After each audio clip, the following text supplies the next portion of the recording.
Welcome to Bits About Books, the home for conversations with authors of breakthrough books on sales, marketing, and business.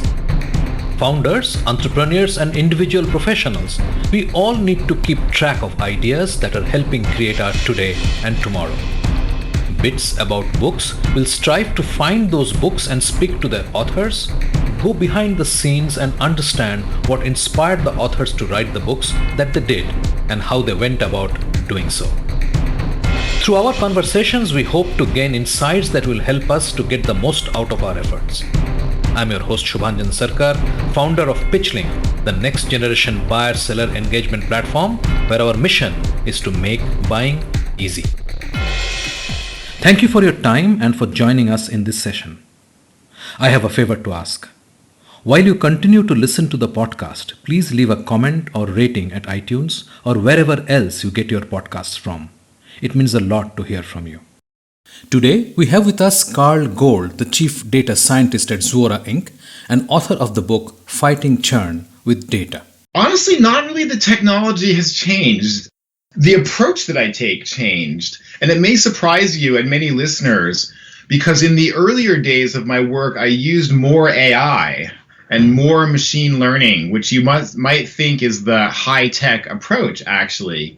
And over time, I shifted more towards an approach of using the data science to bring knowledge and understanding to the employees who were really dealing with churn.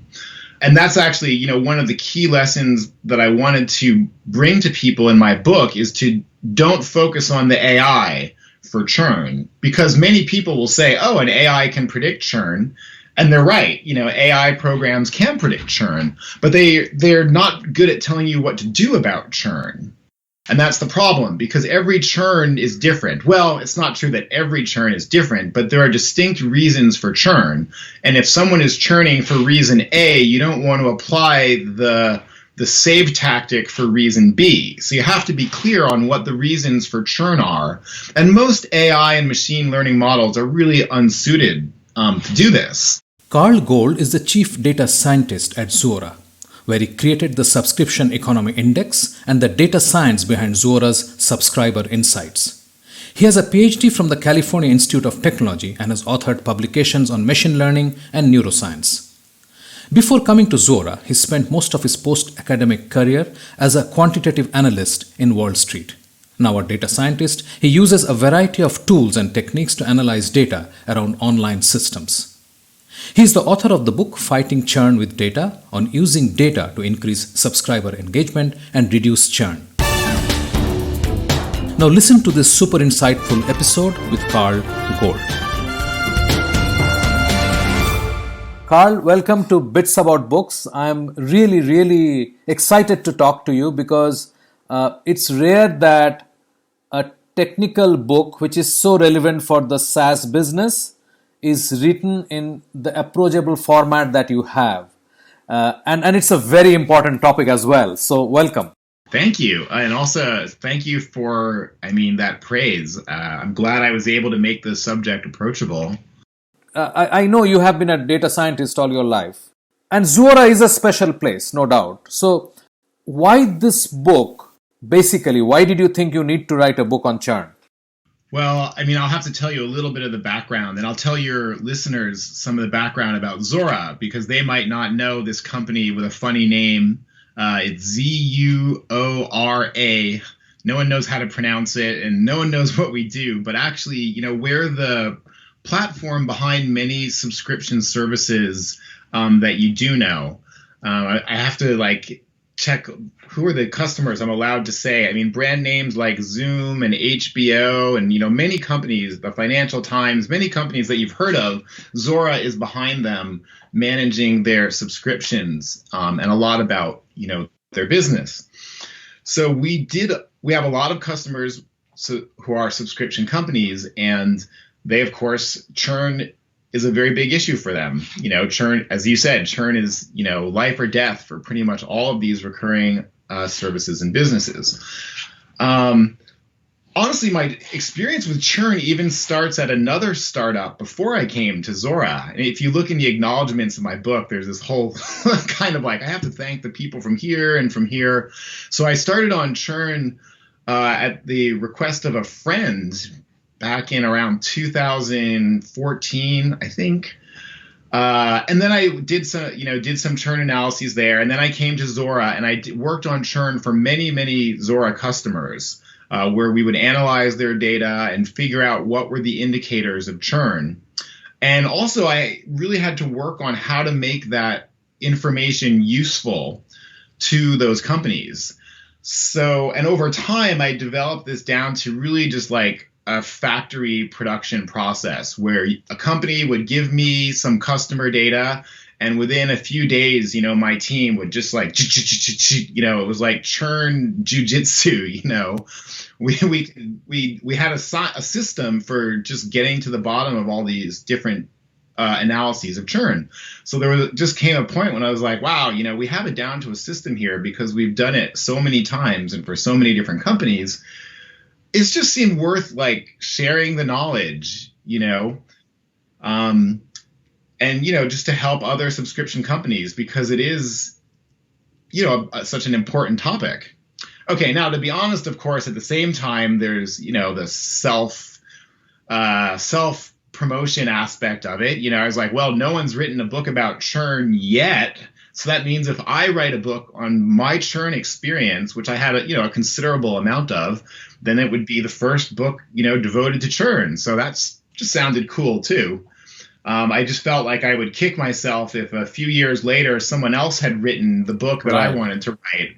I'd be like, oh, I should get, my point of view out there. And that makes sense. So 2014 is when you started working on this methodology, if I may put it very, very broadly. Yeah. And in the early days, it was very different, but yeah. Yeah. So obviously the tools have changed and your ability to do more precise predictions or finding precise results might have changed because of all the technology that has come between 2014 and today.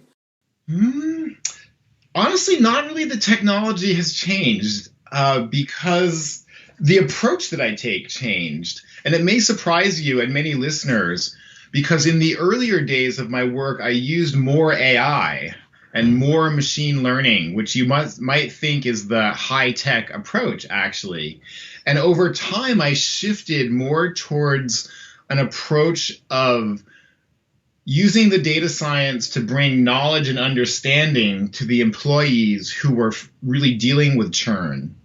And that's actually, one of the key lessons that I wanted to bring to people in my book is to don't focus on the AI for churn, because many people will say, oh, an AI can predict churn.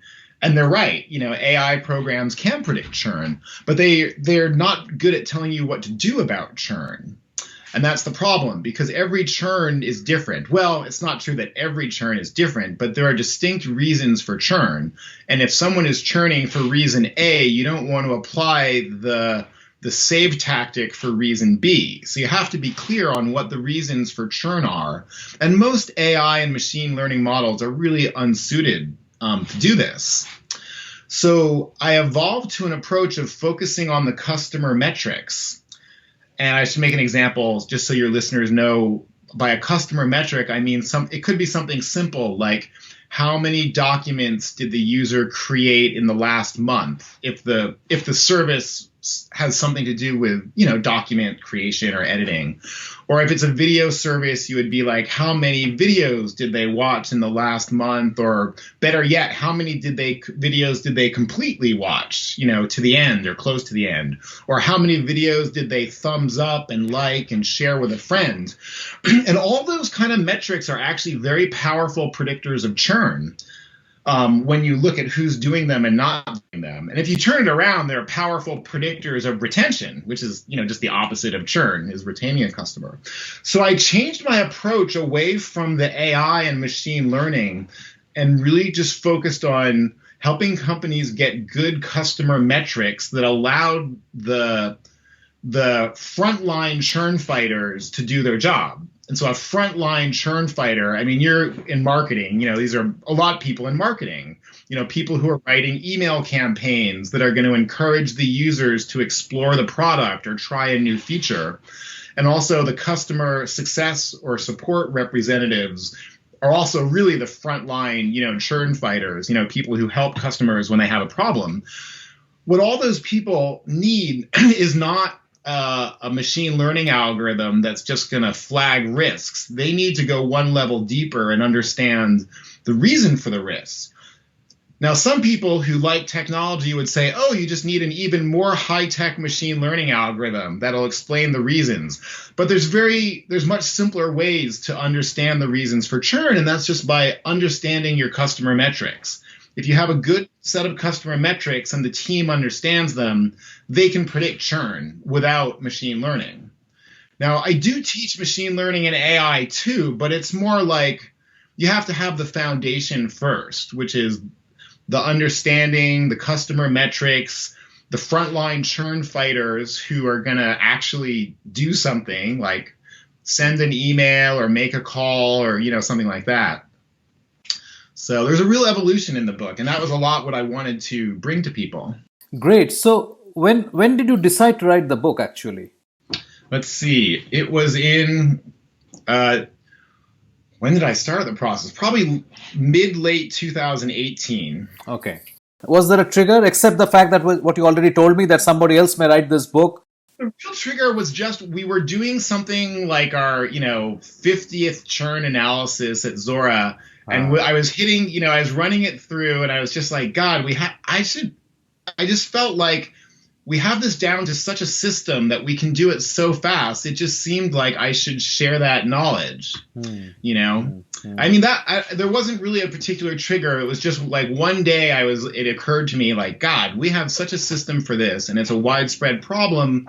We should share with people the system that we have. Right. And Zora was very supportive. They didn't treat it like, oh, this is our proprietary knowledge. We don't want, because, Zora wants the success of all subscription companies. Right. Because we see, the expression like a rising tide floats all boats. Yeah. We want all subscription companies and all subscription platforms to succeed because it just expands our, market. And, I get it. Zora was very supportive, from the start. Wonderful. So once you decided, what was the next step? How did you structure? I mean, it's a very detailed process. The next step was really, I started reading blog posts about how to get a book contract and, how to write a book proposal, because I didn't know anything about writing books. Right. And so anyone who's listening to this and is thinking about writing a book, there's really a lot of material out there. On what it's like to write different kinds of books and, how to put together a book proposal. So I pretty much followed the instructions on a few, websites and blog posts on how to put a book proposal together. And then I had to locate publishers who would take unsolicited proposals, which is not that many, actually, if you're aware of that too.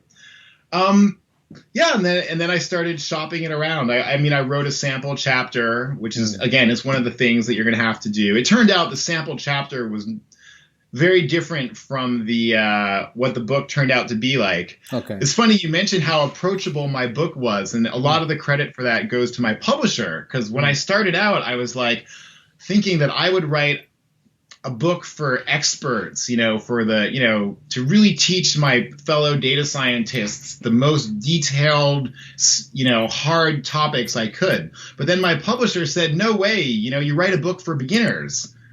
Well, I'm like, why? And they say, because there are more beginners in the world, and they said, you write your book for beginners. And then if you want to go into deep technical subjects, hey, you've got your blog, you've got your website, stuff like that. So I saw the sense of what they were saying. So I adapted a very approachable, tone and level, for the book.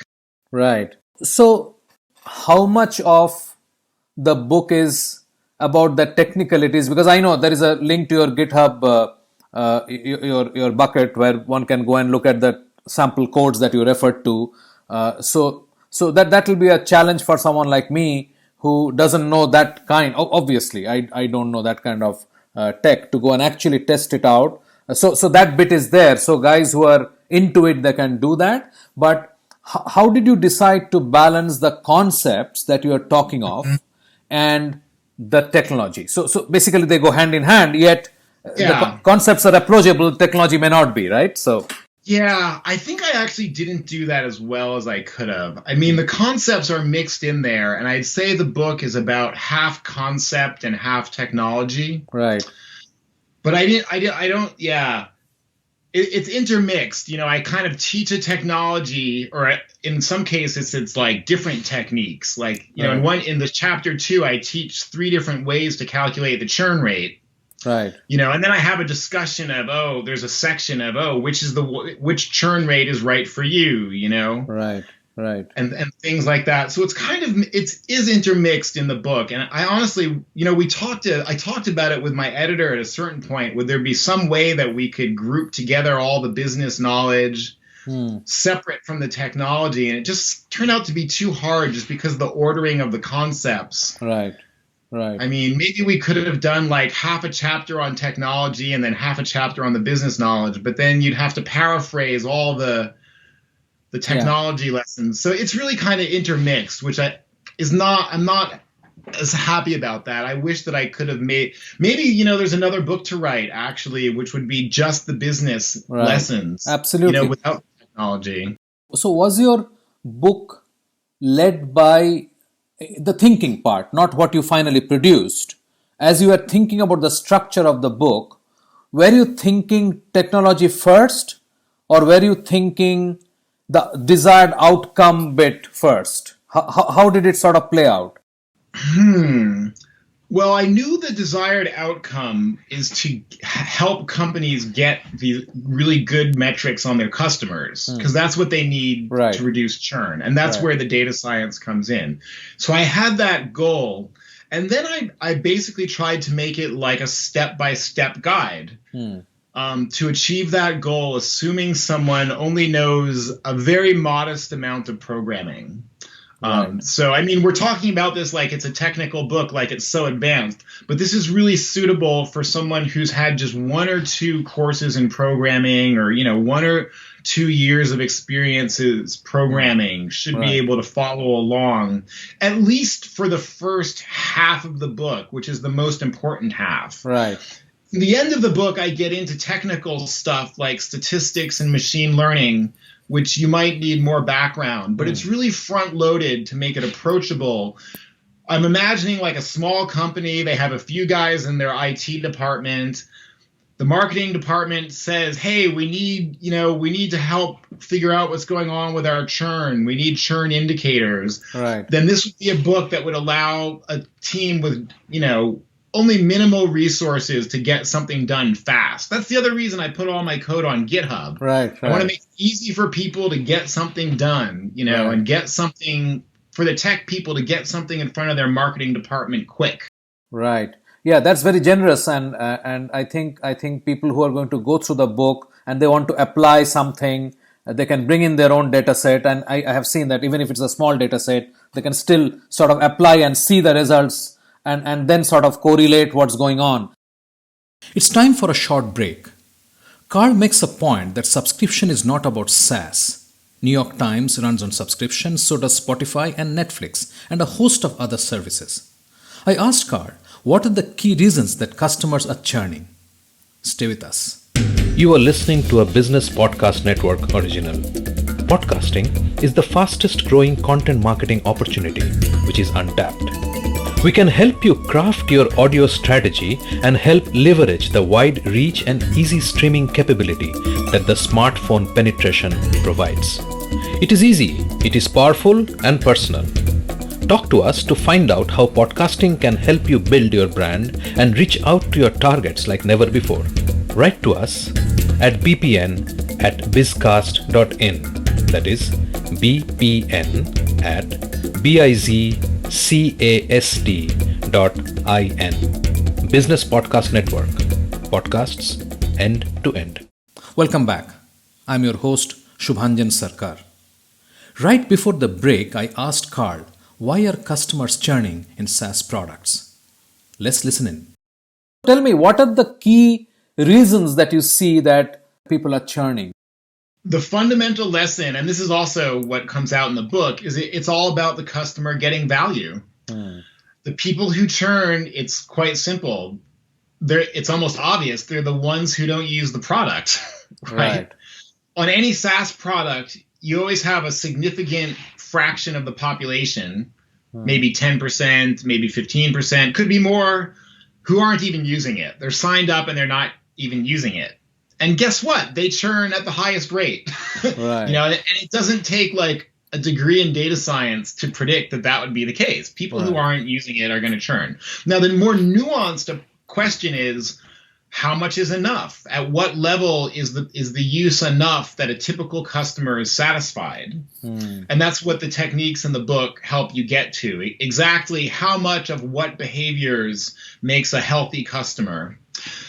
And then there's a more nuanced level about the monetary value, where when customers are paying for a service, and particularly when you have customers who pay at different levels, it's simple. It's kind of simple if everyone pays the same, like $9.99 a month for a consumer.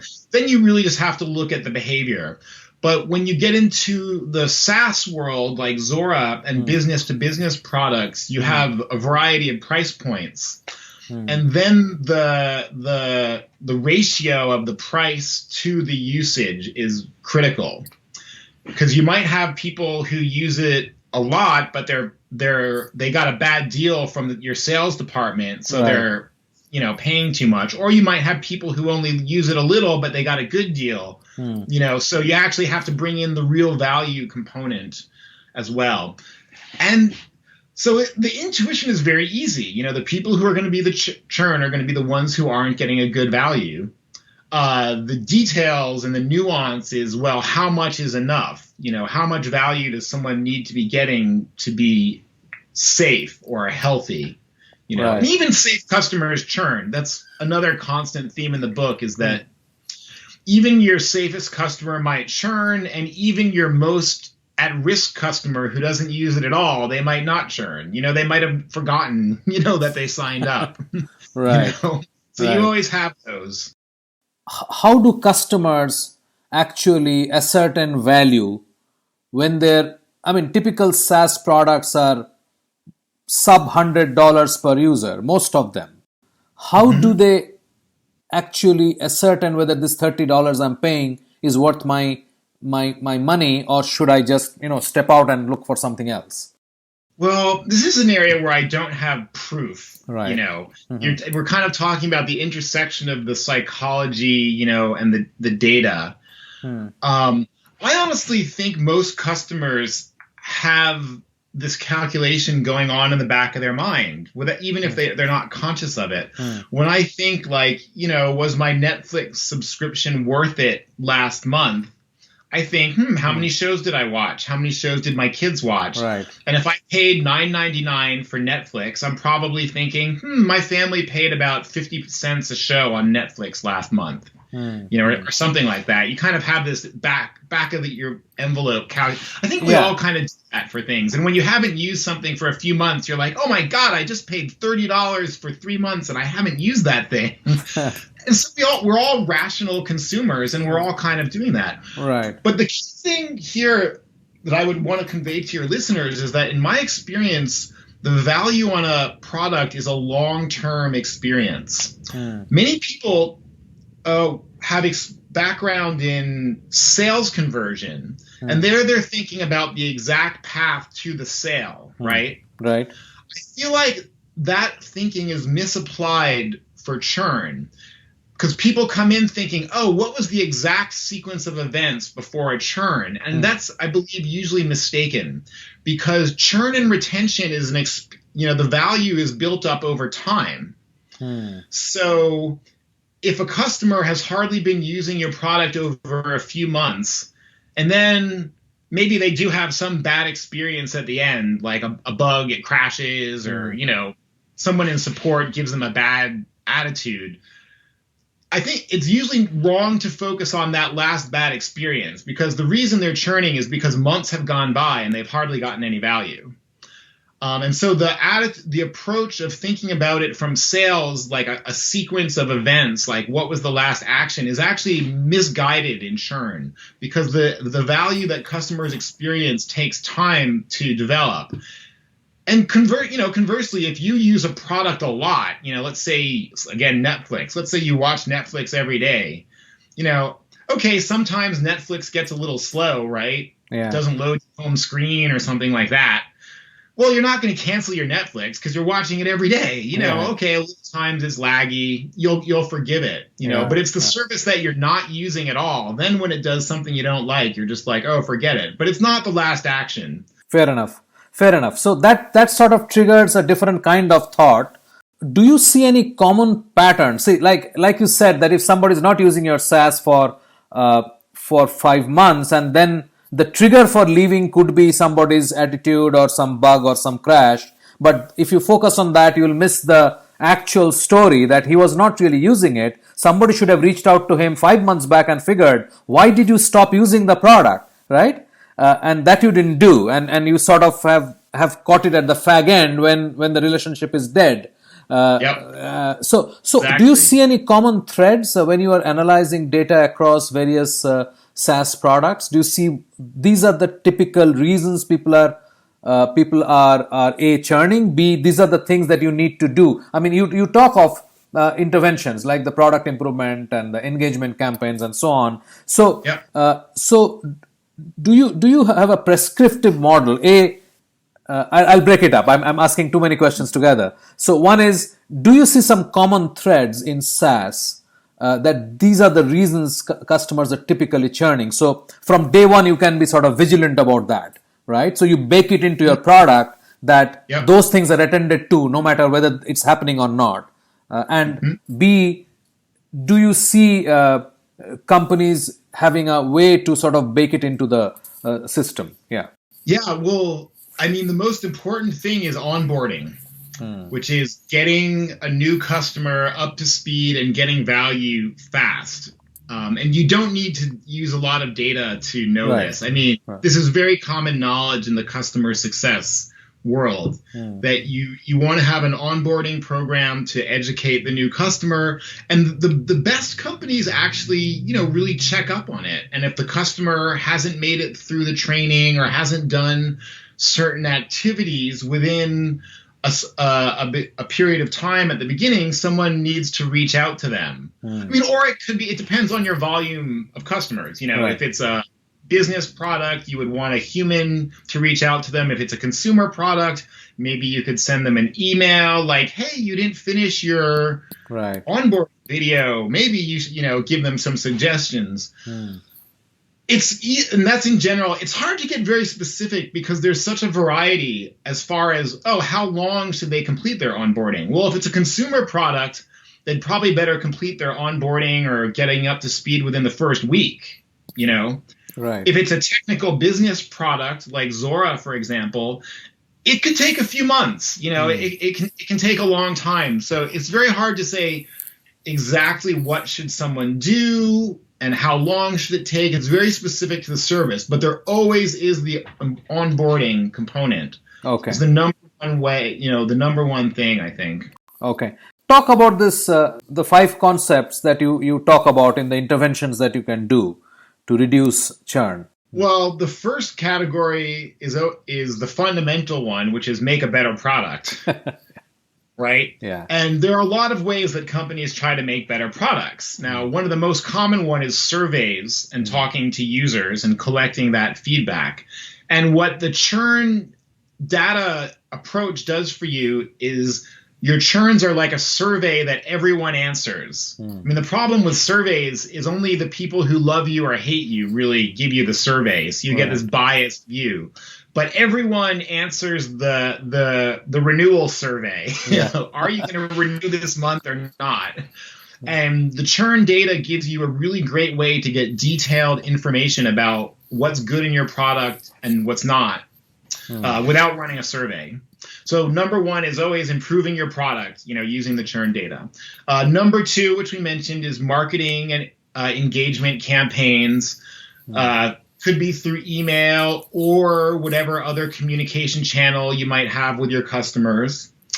If you have, I don't know, instant messaging or something. Yeah. And the key there, of course, is to make it the information valuable to the customer.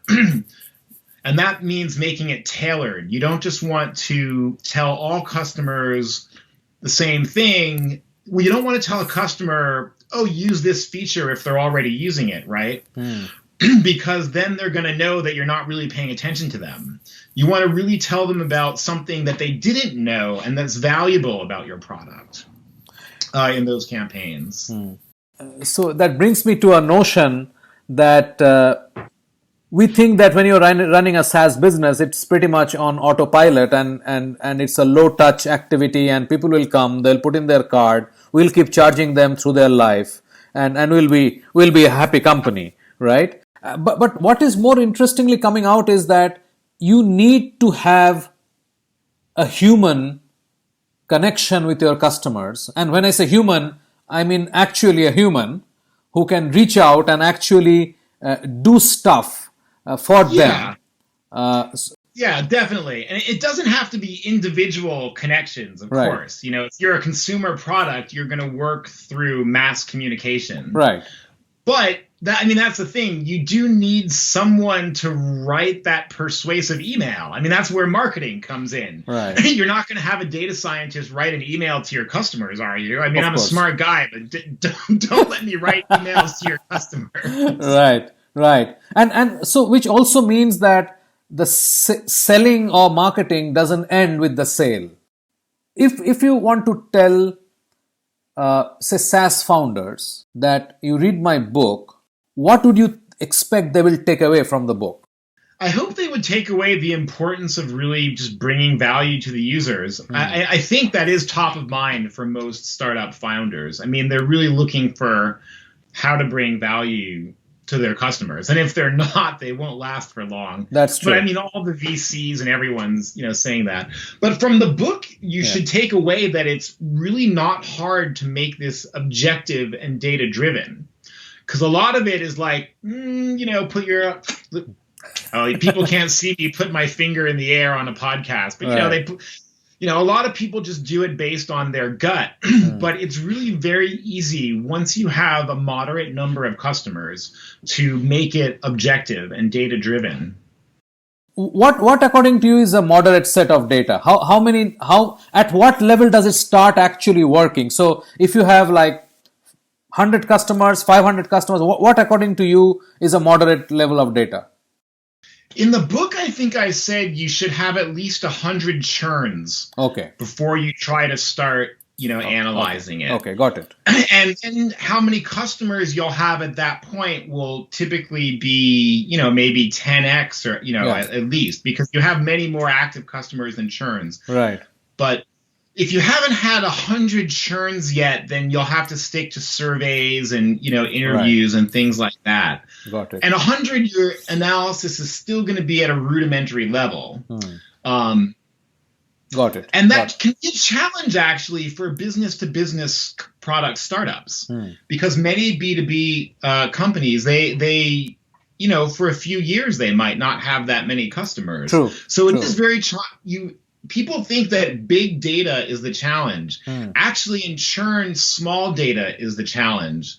If you have big data, you have a lot of customers, well, you'll need to use some expensive hardware, but it's not that expensive nowadays. Just use AWS or Azure Cloud. You'll have no problem with your big data. But if you have small data, because you're a B2B company, SaaS product with not that many customers, it is very challenging. And I go into some of the techniques in the book. So it's still doable, but it's more challenging. So would you like to elaborate a bit on that?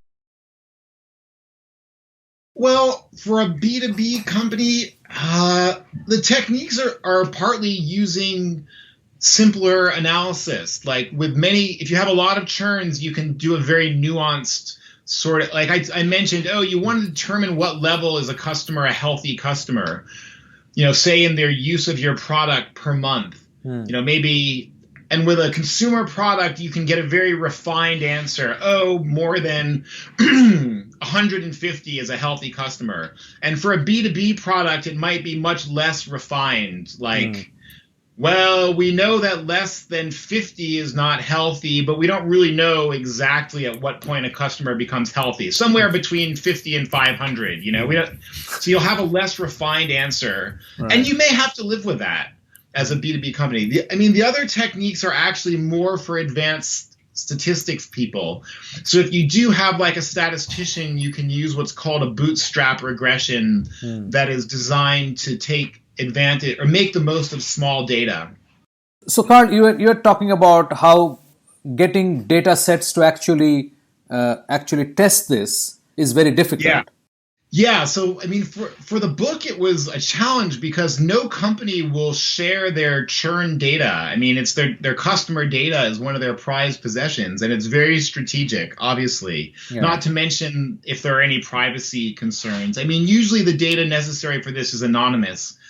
But in any event, for the book, I actually took the approach of making a simulation where there's a randomly generated data set of customers which has many of the same behaviors as real customers. So that's in the book. And now there's actually a new project I'm doing with my publisher where my publisher is going to make their own customer data public. It's anonymous. Remember, right. This is all just identified by anonymous IDs. And then the data consists of, how many books did they read in this online book reading system that my publisher supports. So we're going to be it's going to be coming out later this summer, I think. Okay. They call it a live project, and you'll be able to actually analyze Manning Live Book Services customer data for a real hands-on data set, which is very cool. Yeah, excellent. I think people who are trying to dig deeper, this will be a great opportunity. Bits About Books is brought to you by PitchLink, the buyer-seller engagement platform. PitchLink makes buying easy by enabling high-quality engagement between buyers and sellers through its presentation and discussion modules. Sellers create customized sales narratives using sales collaterals and personal videos and reach out to prospects through a non-intrusive, buyer-qualified engagement. PitchLink requires no installation or download and holds the entire repository of sales collaterals and buyer-seller conversations. Talk to us to know more about how you can engage with customers without intrusion. Call us on 99021 631 32. There is work to be done if your customers are churning, and a good place would be to read this book. And I will possibly come back to you for a follow-up, which could be a slightly different chat. Oh, I'd love to. Yeah. Thank you so much. I really enjoyed speaking with you, and thanks for your time. And I really believe that this is a very important book, and anybody who is in the subscription business or any business for that matter, I'm sure there are lessons which can be extrapolated to the real world. It is not only about digital. Churn is happening all the time, and we somehow believe that we can ignore that and continue to acquire new customers. But I think the focus that your book brings onto churn is timely and super important. Thank you. Coming up in the next episode is a fascinating conversation with Juan David Campolargo and his book Generation Optimism, offering an unique perspective. I'm super excited about this chat, not only because Juan is the youngest author in my show till date, but he's dispelling the myth that millennials are a self-focused, entitled generation. Last year, I realized that my generation, which is Gen Z, is one of the most pessimistic generations in the history of humankind. And that's not something I'm saying out of nowhere. There's research and surveys that I'll be happy to send you. So I realized that, and that is crazy to me, because we are literally living in the best time ever in the history of humankind. So why this book, White Optimism? So I'm a person who was actually very optimistic despite some difficulties that I had early on my life.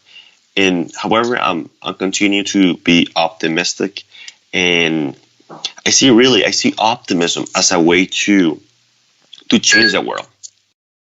When I was very young, my dad was murdered, and he was killed. And the other thing that after that we have to move to the U.S. and that was super hard. So I was born in Venezuela, and so we have to move to the U.S. and it was super hard too.